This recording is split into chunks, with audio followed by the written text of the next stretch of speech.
topics. I'm really pleased to have two of my colleagues presenting today, and I'm actually going to let them introduce themselves. Avery and Daisy, I will turn it over to you. Thank you so much, Lori. Okay, hello everyone. Thank you so much for joining us today for this webinar about deciphering dementia research headlines and commonly asked research questions. To get us started, we'll do a brief introduction to who we are, Society Supports Research, and then we'll get on with our agenda for the day. So, my name is Daisy Couture, and I am the Research Program Coordinator here at the Alzheimer's Society of BC. In my role, I support researchers by providing letters of support, advising on projects, and helping to find participants or partners for those projects as well.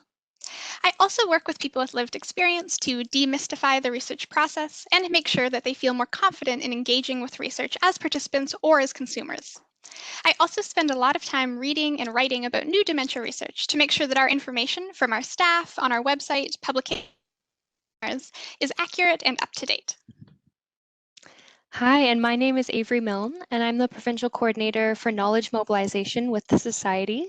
So I work to share information on dementia out in various forms, including through our newsletters, our website, conferences, webinars like today, and answering questions that we receive. I also work to ensure the lived experience of dementia is reflected in the work we do at the Society through coordinating our leadership groups of people living with dementia and with caregivers. Now, an important preface to this whole webinar today is that Avery and I have a neuroscience and psychology background, and Avery's is in public health. But we are not dementia researchers and we are not physicians, so we can't speak to what you should do for your own health, and everything we are going to say here today is based on our own understanding and the review of the available research. You'll see our sources throughout the presentation, where we found our on our slides, and once the webinar is uploaded to YouTube, you will also be able to find all of our sources linked in the description of the video. Lori will also be sharing a handout of some of the resources we mention in the chat throughout. As stated, it is our job to keep on top of current dementia research and review the available evidence. However, please always talk to your healthcare provider before making any changes to your health. Also the reason why, unfortunately, there will not be a question and answer period at the end of the webinar like usual. We apologize for not being able to include this section. However, we need time to do research to answer a lot of the questions we received and can't give comprehensive answers on the spot. You, of course, are welcome to comment or share in the chat throughout the webinar today. And Lori will be monitoring the chat and assisting with any technical difficulties, but unfortunately, we can't respond to any questions directly today. Some of you did submit questions in advance, and we hope the webinar will cover some of those. Additionally, we'll also provide our emails and contact information at the end of the webinar and really encourage you to please email us directly with any research questions you have, and we'll be sure to follow up with you. Okay, so now on to the agenda for today. We will begin with a brief introduction to how the Society supports research before moving on to a history of dementia research to help understand our current context, and then an overview of research methods. We'll then go into 3 case studies of commonly asked research questions, which are coconut oil, cannabis, and the Bredesen protocol, and then we'll outline the evidence available in these 3 areas and talk about how we found this information. Finally, we'll end by discussing how to decipher research information online and some tips on where to find reliable research information. So, the Alzheimer's Society of BC ensures the people affected by dementia are not alone by educating and mobilizing a broader community of care around them and supporting valuable research into the disease and people living with it. As part of this work, we support dementia research here in BC in 3 main ways. As an investor, through the Alzheimer's Society Research Program, clinical fellowships, and the Ralph Fisher and Alzheimer's Society of BC Professorship in Alzheimer's Disease Research at UBC, as a partner on research projects, and as a knowledge source for information on dementia, including the latest research. Throughout all this work, we in the community and demystify dementia research. And this webinar today is a really key part of that work. It's important to note that today we'll be focusing on what is often known as biomedical research. This is research that focuses on causes of or treatments for different forms of dementia. This is because a lot of the questions that we get and a lot of the misinformation that is out there is focused on biomedical research. This is largely because there's no cure or treatment for dementia, and so there is increased attention to anything that might be effective. However, there are many other types of research that are just as valuable or important. For example, quality of life research that looks at how to improve the lives of people currently affected by dementia. And if you have any questions about quality of life research or other types of research, please feel free to get in touch with us and we'd be happy to chat more about it with you. So before we begin, there are 2 points I'd like to discuss. The first is the emerging and evolving nature of dementia research. So on the screen here, you can see a bit of a timeline, and I think it can be helpful to consider the history of dementia research, because it can seem sometimes like research is constantly changing or flip-flopping as we hear reports of things that may be good treatments and then turn out not to be, or may prevent dementia and then turn out to increase your risk, or etc. In this context, it can feel really easy to discredit research as not being worth anything or not being able to provide any valuable knowledge. However, rather than showing a lack of knowledge, what this actually reflects is how young modern dementia research is. So, to illustrate this, let's look through our timeline here. On the far left, in 1901, we can see a German physician called Alois Alzheimer recorded his impressions of a patient named Augusta de Ter, who was a 51-year-old German woman who had memory loss and paranoia and had been admitted to a psychiatric facility. In 1906, after Augusta de Ter died, Dr. Alzheimer examined her brain and found a strange pattern of pathology, what we now know to be amyloid plaques and tau neurofibrillary tangles. Dementia and Alzheimer's disease have, of course, been around for much longer than this, but this is when Alzheimer's disease was first described clinically, which is important for research to begin. While Alzheimer's disease was recorded as a diagnosis in the early 20th century, it wasn't until the 1970s that research began to speculate on what the cause might be and how we might treat it. In the late 1970s, researchers established what is known as the cholinergic hypothesis, or the idea that Alzheimer's disease was due to a deficit of the neurotransmitter acetylcholine in the brain, which is essential to both learning and memory. This led to the development of cholinesterase inhibitors and medications such as donepezil, also known as Aricept, or rivastigmine, aka Exelon, which were approved for use in the 1990s. However, as many of you likely know, these medications turned out to improve symptoms, but only in some people and only for a short period of time, and had no effect on the progression of the disease. It can feel like research, particularly clinical trials, can be sometimes hopeless due to the very high failure rate.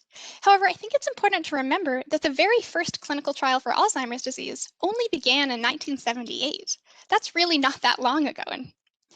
And in 1984, researchers proposed what we call the amyloid cascade hypothesis of Alzheimer's disease, which states that the disease is caused by an accumulation of the protein amyloid beta in the brain, which then causes a number of downstream effects, such as the neurofibrillary tangles, death of neurons, etc. This is the hypothesis that most research in current clinical trials are still operating under today. For example, investigational drugs like aducanumab work by clearing amyloid beta from the brain. The next big development in research occurred in 2011, when the criteria for diagnosing Alzheimer's disease was updated to be based on brain pathology rather than symptoms. This also defined a preclinical stage of Alzheimer's disease, where the brain is changing. As you likely know, this is where many clinical trials are now focused. Finally, on the far right of our timeline here, in 2017, the prestigious medical journal The Lancet commissioned a report on dementia prevention, intervention, and care. This report, led by experts from around the globe, identified 12 modifiable risk factors that, if addressed, they estimated could reduce global cases of dementia by 30%. This is all just to show how recent and how so much of what we understand about the disease is still evolving. Researchers develop new hypotheses and theories, which then lead to research in trials, which then tell us more about how we should move forwards. We now know that both the cholinergic hypothesis and the amyloid cascade hypothesis are part of Alzheimer's disease. And most forms of dementia are likely caused by complex interactions of genetics, pathology, and lifestyle factors. When new research appears that seems to contradict old research, it's not that we were wrong before, it's just that we know more now, and that has led to a wider picture.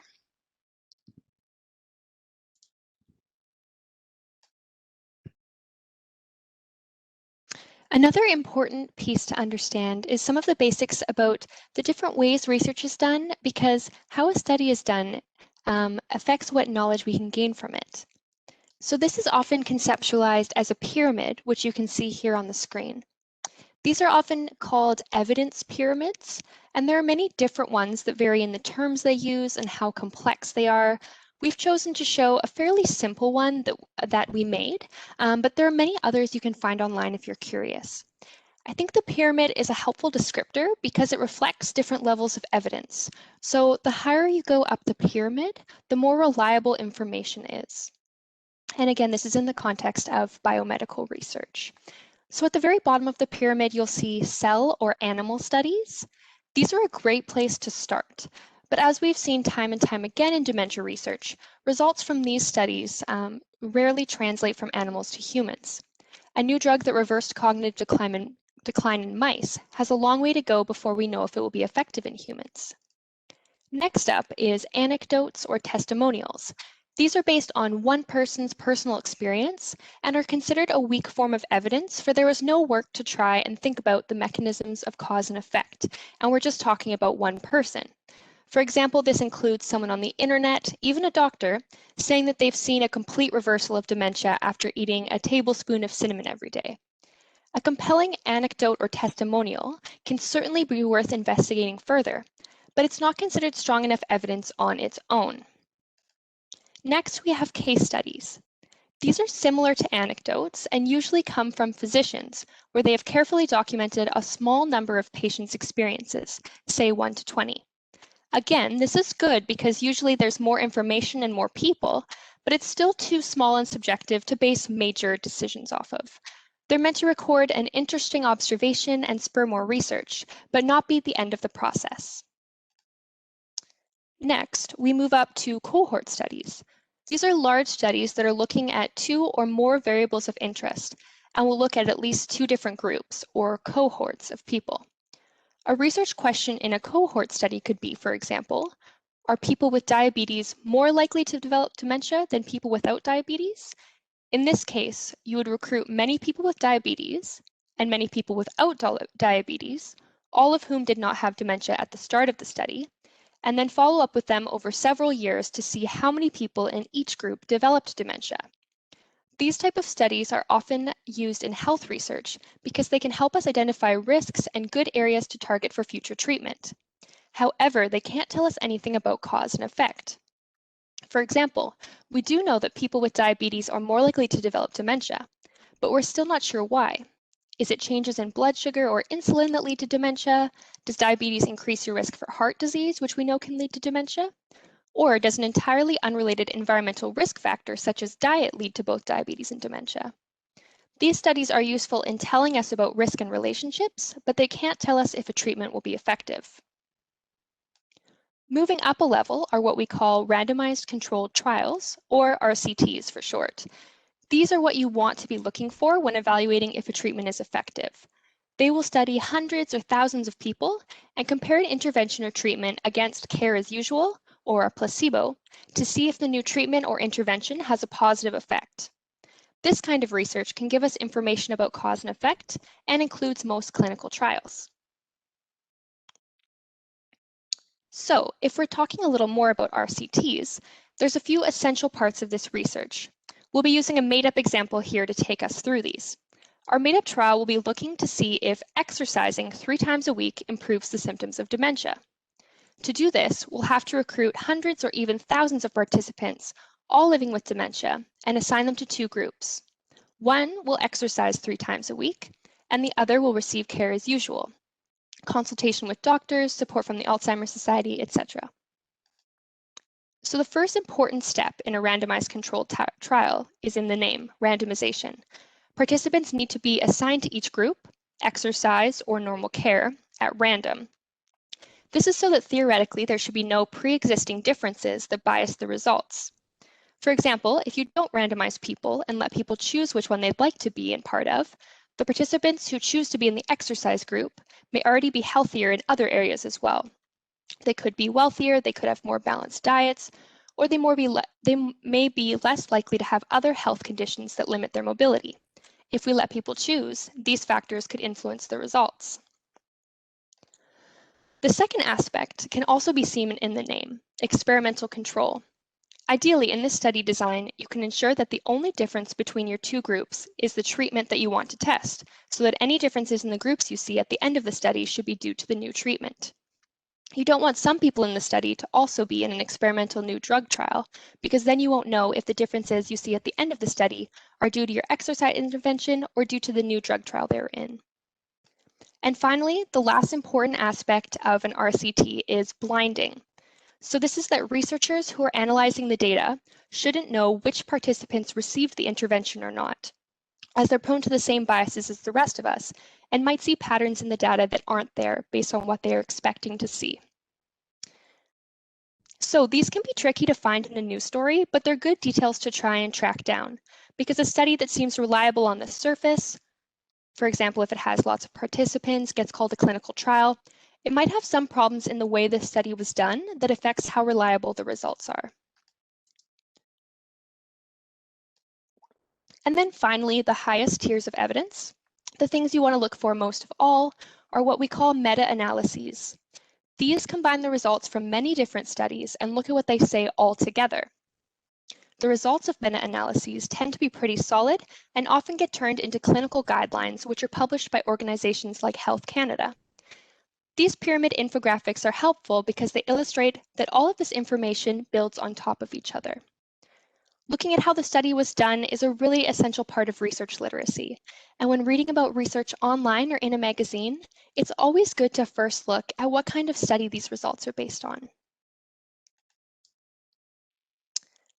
So these are just a few important considerations when you're looking at a research headline or reading a study.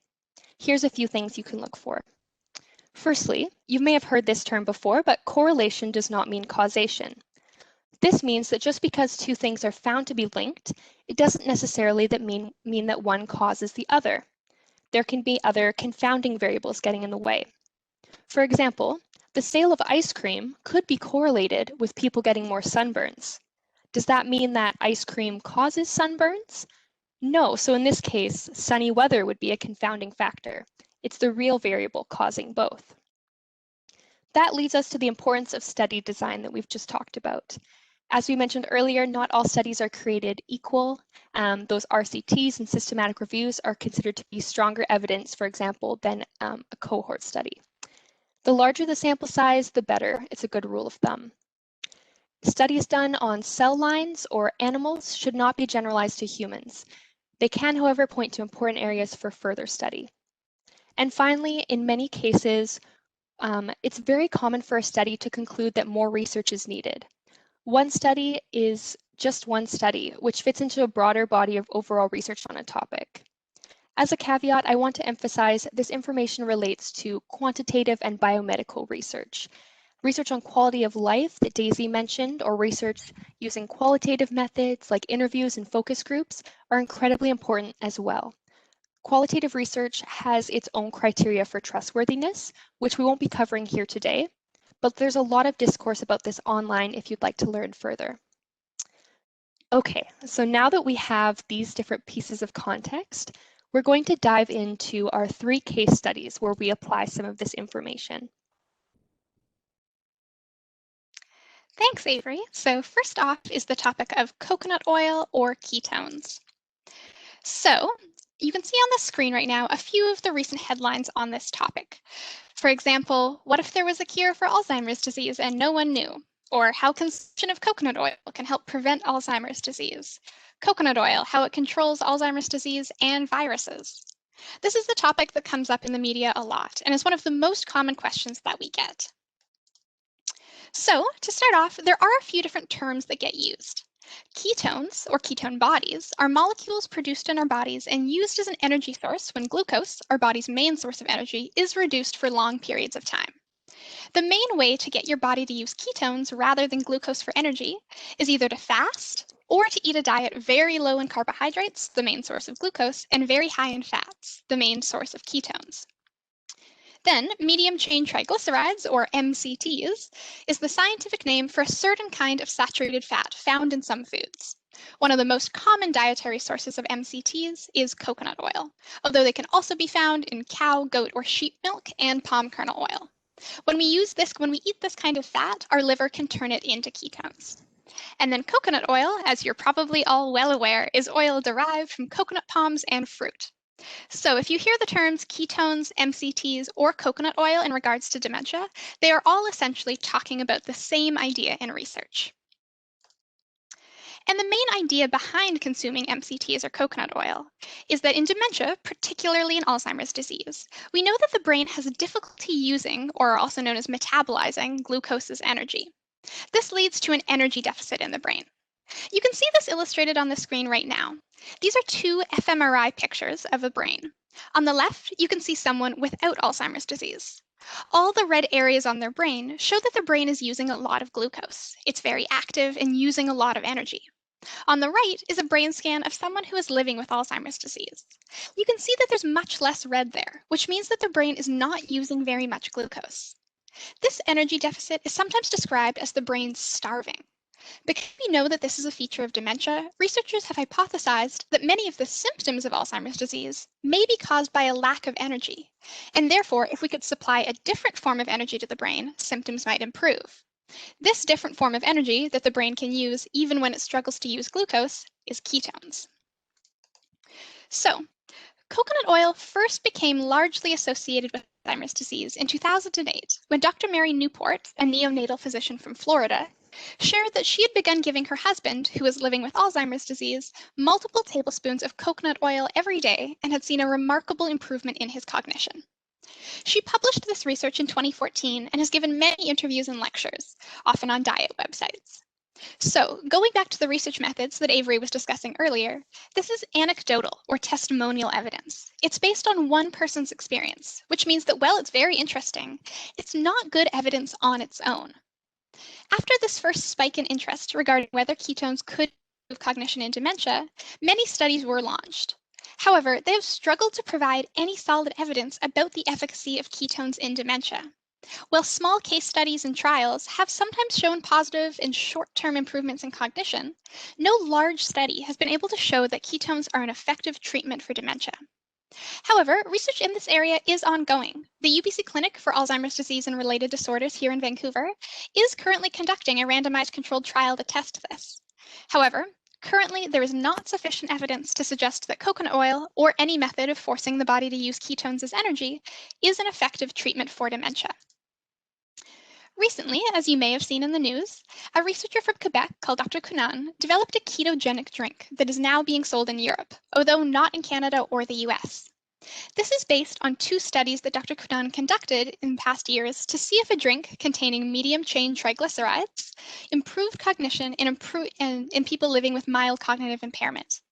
Now, it's important to note that this research did focus on mild cognitive impairment, a diagnosis given when people are experiencing cognitive decline, but it's not yet interfering with their activities of daily living, such as cooking or driving. This trial found that some of the participants who drank the ketogenic drink experienced small improvements in language, memory, and executive function, and suggested that this may delay progression from MCI to dementia. However, it's important to note that while this was a randomized trial, and these two studies were very small, the first had 50 participants and the other had 122. The trials also had a very high dropout rate, which means that people often experienced gastrointestinal issues and so did not complete the study, which means that the actual results, the ones that these headlines are based on, were due to 39 people who completed the intervention out of the 122 in the study. This is a very small number of participants, which isn't great evidence that these improvements were real and not due to random chance.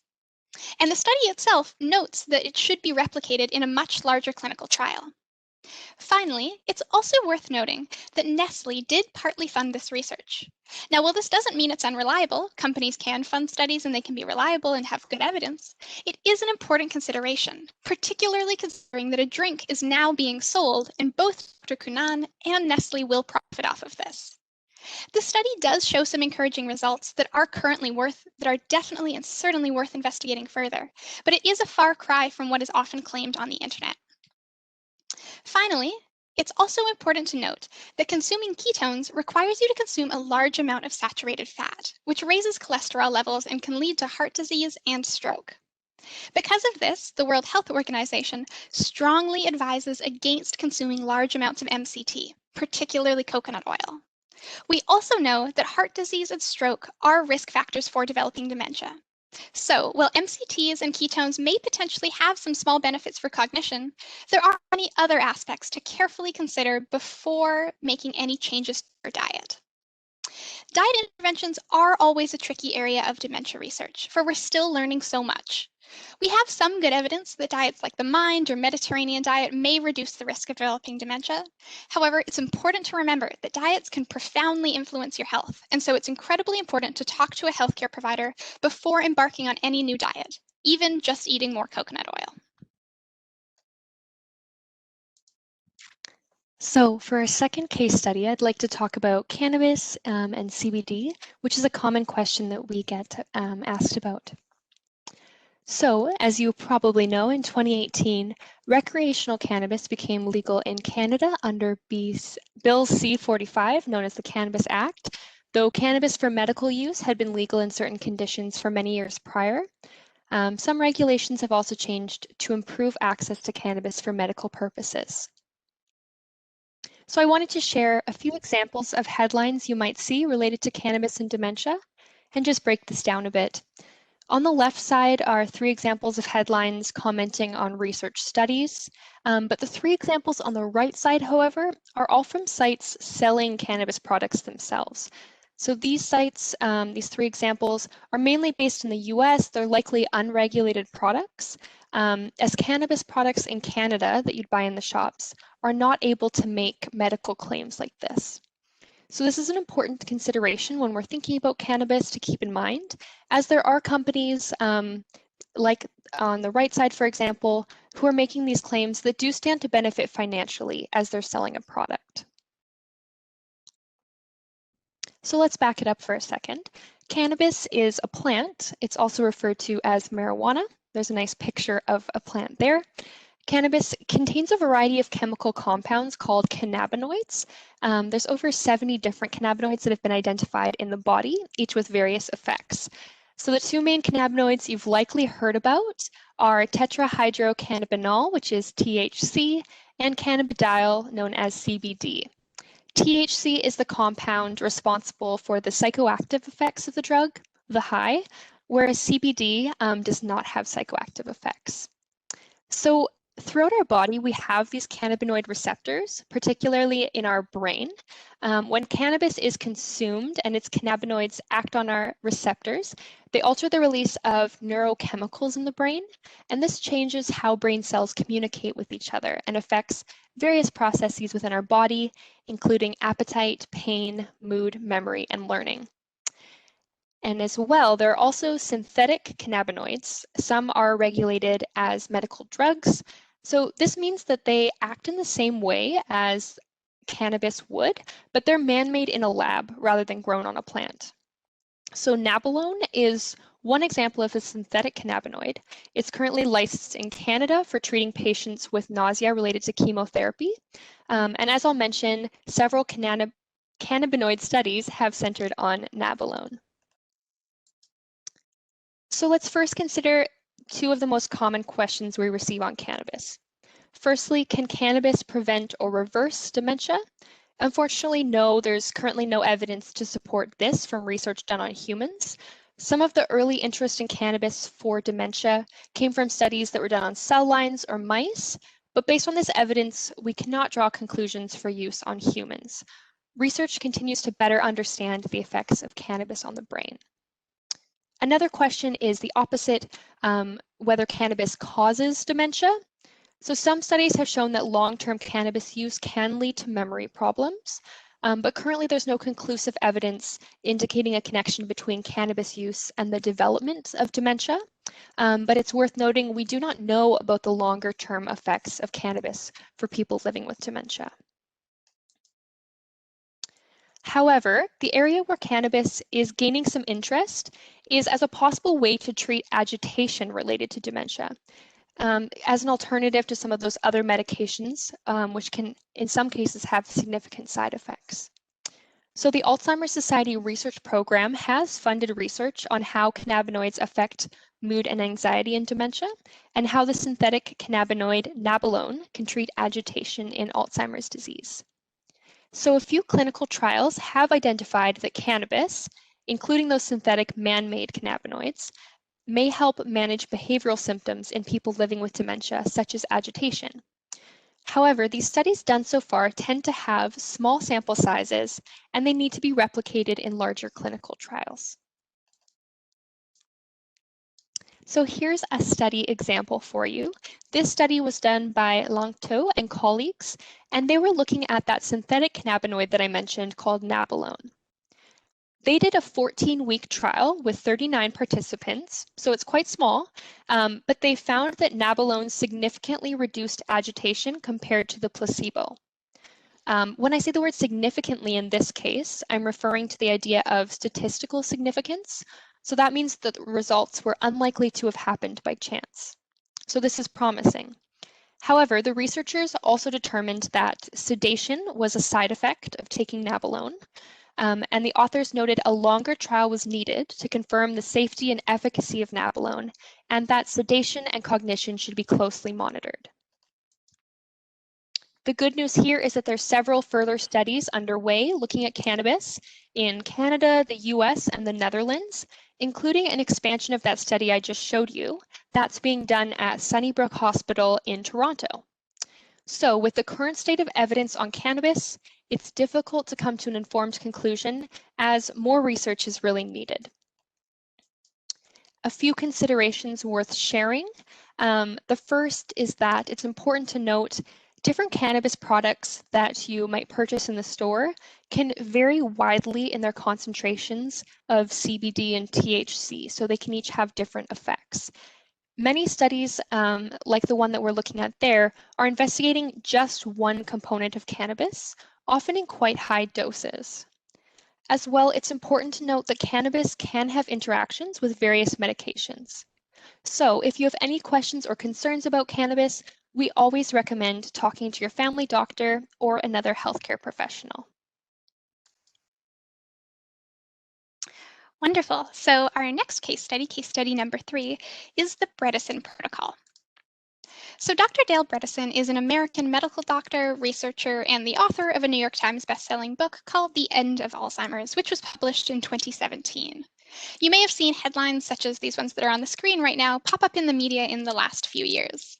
Doctors' bold claim dementia and Alzheimer's can be made rare diseases, how patients say they've reversed early Alzheimer's disease, or 11 changes to make right now to fight Alzheimer's disease. These are all based on Dr. Bredesen's main idea, which is that Alzheimer's disease can be prevented and reversed.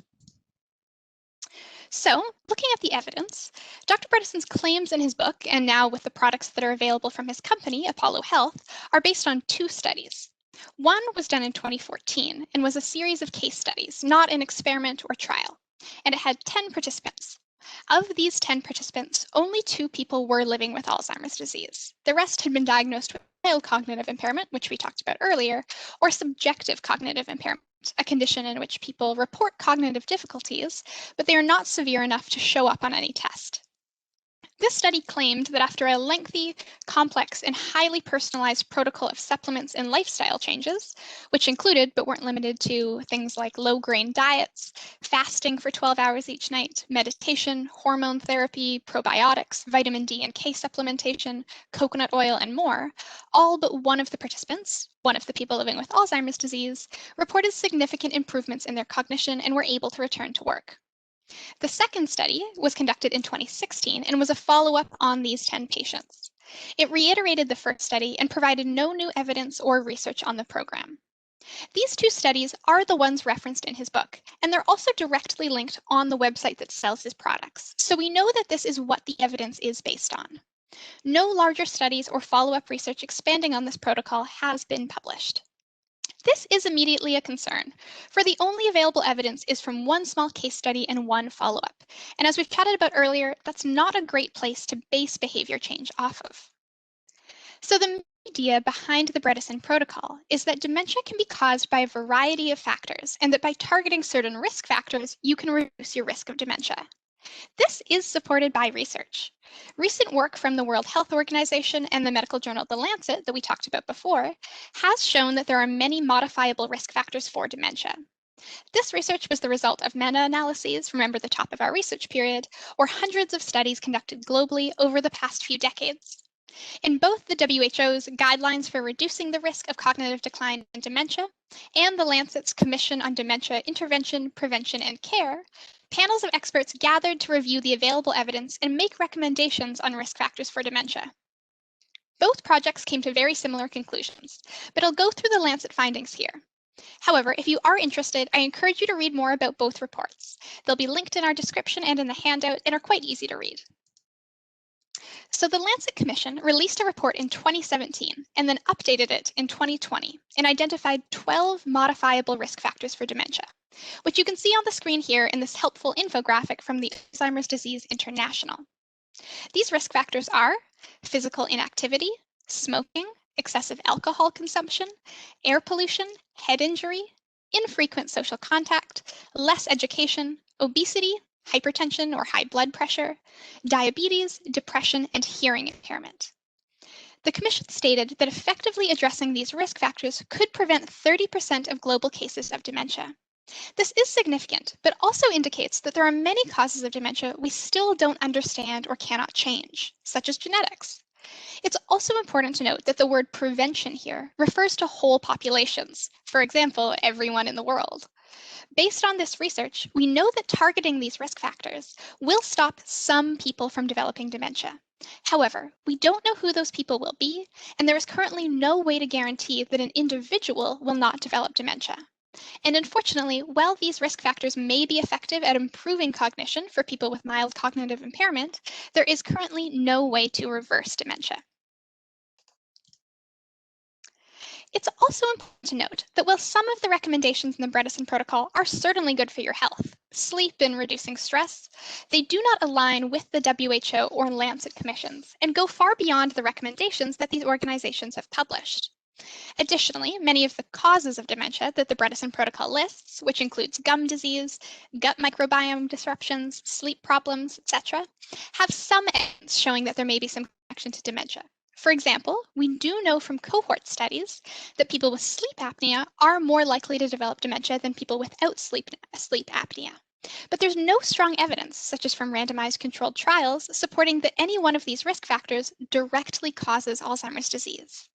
Additionally, the WHO has recommended against supplements or vitamins for preventing dementia. Unless you were found to have a deficiency, these supplements can often cause immense harm on their own. So while research is ongoing on many of these factors, there's currently no robust evidence to support the claims Dr. Bredesen makes. The protocol is a mix of common sense and claims that are not supported by research. Dr. Bredesen's website sells two products, the Recode program on the right, which claims to reverse dementia, and the Precode program, which claims to prevent dementia. Both of these programs are highly personalized and will give you a report of all the activities that you should undertake, such as hormone therapy, diet change, mineral supplements, lifestyle changes, etc. Recode costs $75 American a month and doesn't include many of the medical tests which it requires. And Precode costs $39.95 American a month and again does not include those labs. This is a key component of spotting misinformation online. If a product or treatment costs a great deal of money, it is more likely to be unreliable and you should review it with caution. Medical treatment, of course, costs money, and depending on your insurance, many of the important care services you use, such as dentists or counseling or prescriptions, may cost you money, which can be frustrating and difficult itself. However, treatments or programs like the Bredesen protocol, which charge a very large amount of money on a subscription basis for access not just to the highly personalized treatment, but also lectures and guides, are a red flag, for they indicate that potentially the goal of the program is not to provide care, but rather to make money. This is especially true for care that you should be able to access from a family doctor, such as blood test or advice about sleep or diet. While there are some aspects of the Bredesen protocol that are supported by research, there is no evidence that this protocol is effective at either preventing or reversing dementia. This can be challenging as news sources often conflate or confuse what we know about modifiable risk factors for dementia and products like the Bredesen protocol. However, this protocol is not endorsed or approved by any major scientific or governmental organization, including the FDA in the United States or Health Canada, and both the Alzheimer's Society of BC and the Alzheimer's Society of Canada do not recommend it.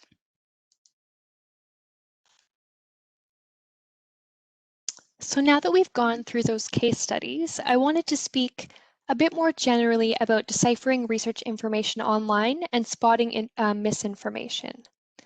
We know that dementia can be a frustrating diagnosis. We've heard time and time again through our discussions with clients how long it can take to get a diagnosis and how difficult it can be to access more information about the disease. We've also heard stories where a family doctor maybe hasn't been particularly helpful, or a medical appointment has felt rushed, or that feeling of leaving an appointment feeling unheard or with unanswered questions.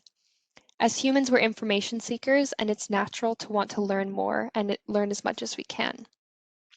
It can feel like we're constantly being bombarded by news headlines, touting a new breakthrough in dementia research. It can feel hard to sift through all this information and figure out what's true, and even harder to know what to do with this information. Things may even seem contradictory at times. You've probably seen this with headlines on coffee, for example. One day we hear that a cup a day will extend our lives, and the next you might see a headline that's talking about the dangers of caffeine. So a few considerations to keep in mind is that news articles that you're seeing are often written by journalists who are interpreting the studies themselves, but may not have specialty in that field.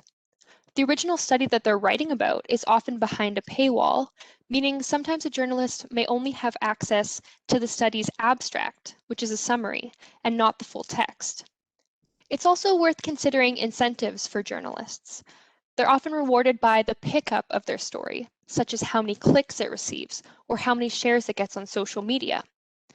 Bolder headlines that look like a major breakthrough and seem more exciting, with words like cure, reverse, or prove, tend to gain more attention, spread more quickly, and perform better on search engines like Google.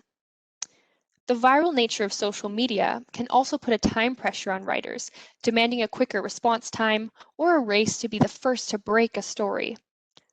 All of this is not to say that journalists purposely mislead the public or that they have ill intentions, and there are many examples of nuanced quality journalism, but these are important considerations to keep in mind. Here's an example for you. So all of these headlines that you see here are reporting on the same research study. This was an observational study where roughly 1,700 participants self-reported the food they ate and then periodically took what are called fluid intelligence tests. So while the study reported a link between those who had wine and cheese more often performing better on those tests, it's important to note that this is only correlation, not causation. There could be other factors that are explaining this association. For example, is there something else about people who eat wine and cheese that's different than those who don't? As we've mentioned, to make any claims about causation, we'd need to do a randomized controlled trial. However, you'll notice that some of these headlines are pretty bold, and each has a slightly different connotation. Wine and cheese, a perfect pairing to prevent Alzheimer's. Cheese and wine is good for your brain, study finds. New study shows eating more wine and cheese can boost your brain power. Whereas the last title here is a little bit more nuanced. Study suggests responsible consumption of cheese and wine may help reduce cognitive decline. So I think it's just interesting to look at how different each of these headlines are on the same study. We know from risk reduction studies like the Lancet Commission that Daisy mentioned earlier, that excessive alcohol consumption is a known risk factor for dementia. As well, nutrition guides for brain health often encourage only having cheese in moderation. So it's important to take headlines like this with a grain of salt. And when you're considering a significant lifestyle change like your diet, be sure to consult with your doctor. As an aside, this is one of my favorite Twitter accounts, and it solely exists to call out reporting headlines that fail to mention when a study is done on mice. So this Twitter account is called Just Says in Mice, and if you do a quick scroll through, it will give you an idea of how widespread this problem is, how often we see headlines that don't mention that a study is done on mice. So these are all examples, and from reading the headline, you would have no idea that it's just a mouse study.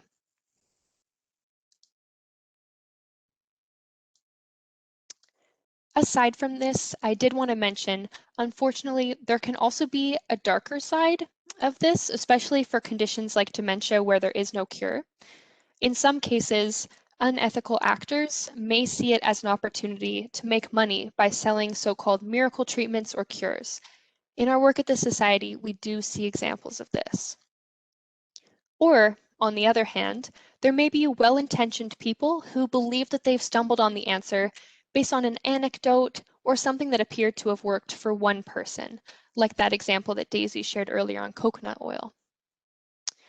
We've all heard the words fake news lately in a political context, but misinformation online can relate to medicine as well.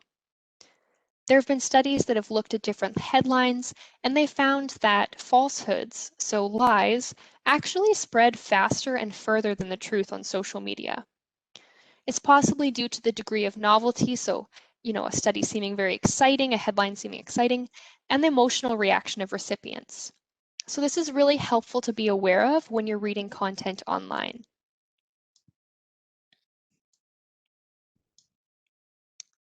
So here are a few key steps that you can do when you come across a research news headline. First, do an initial gut check. Does it feel like the headline is informative, or is it seeking to cause an emotional reaction in the reader? Does it sound too good to be true? Second, look beyond the headline and read the full text. As discussed, headlines can be oversimplified or exaggerated. Read through the full text of the story to get a fuller understanding. Third, consider the source. Does it appear reputable? Is the author or associated organization listed? Does the website have any academic affiliations? Is it subject to peer review? So if it was in an academic journal. Does the website even cite any sources? Fourth, check out the author. You could put their name into Google and do a quick search. What are their credentials? Do they have qualifications to be speaking on this subject in particular? For example, it's good news if the source you're reading is a doctor or professor at a university, but it's still good to check what their area of expertise is. As well, you may want to consider if they have any conflicts of interest. That is to say, do they stand to gain financially in any way through the information that they're sharing? 5, cross-reference with other sources. Do a search of the topic and see if other sources support what it's saying. 6, when possible, it's great to look at the original full-text research article. Many news write-ups will link to it, or you can search the title and authors in websites like PubMed or Google Scholar.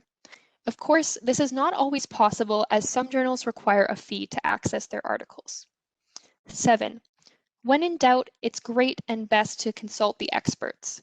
Connect with a family doctor, researchers, or other healthcare professionals that you trust. This is another great resource. It's called the Risk of Deception tool. It's created by a group of researchers from UBC who analyzed different health scams to see the common tactics that they use. This will be linked in the resource in our chat box. So this resource helps provide some red flags to look out for, such as if there's claims of scarcity or short supply, limited time offer, or extraordinary claims. As well, Daisy and I put together a list of websites and resources we recommend. The links to these websites will be in the handout we've created, which you'll see in the chat box. So firstly, for research-related information, you can always check out the research section of our website, and we've provided some links for you. Beyond this, here are some other sources that we recommend. So the Alzheimer's Society of UK, the Alzheimer's Association, the UBC Hospital Centre for Alzheimer's Disease and Related Disorders, Cochrane Reviews, so these are systematic reviews of research in healthcare. Science Direct has a lot of open access journal articles, so that means journal articles you don't have to pay for. The Conversation, I really like this one. It's a network of not-for-profit media outlets that publish news stories on the internet that are written by academics and researchers. Statnews.com is another good place to keep up to date on dementia research. And then The Lancet, which we've mentioned earlier, has a journal called Healthy Longevity. They also have a newsletter that you can subscribe to. Beyond this, if you're wanting to build on the information we talked about today for assessing content online, We recommend our webinar, which featured Dr. Julie Robillard, Research 101, which we've linked to, that UBC Health Scams Risk of Deception tool, which we've shared. The Alzheimer's Society of UK and Alzheimer's Association have pages looking at alternative therapies and treatments, and they do update those. As well, when in doubt, you can contact us at research@alzheimerbc.org, and we're happy to connect with you further. Okay, so that brings us to the end of our webinar today. Thank you so much for attending. We hope that this has been helpful. And as stated at the beginning, we are more than happy to follow up with you directly if you have any specific research questions or would like any clarifications about what we talked about today. We've seen a few questions in the chat that we'll follow up with. And there was also a note I saw about participating in clinical trials. And so if you are interested in participating in research, this is certainly something that we can point you towards and help match you with a study. And if you are interested in participating in a clinical trial specifically, the UBC Clinic for Alzheimer's Disease and Related Disorders and the Medical Arts Research Group both do offer those. But please get in touch with us and we can help you out with that if you are interested. Additionally, if you'd like to learn anything more about what we covered today, this recording will be uploaded to our YouTube page in the next week or so, and you will be able to find sources and links to all of the studies and resources that we mentioned throughout in the description of the video.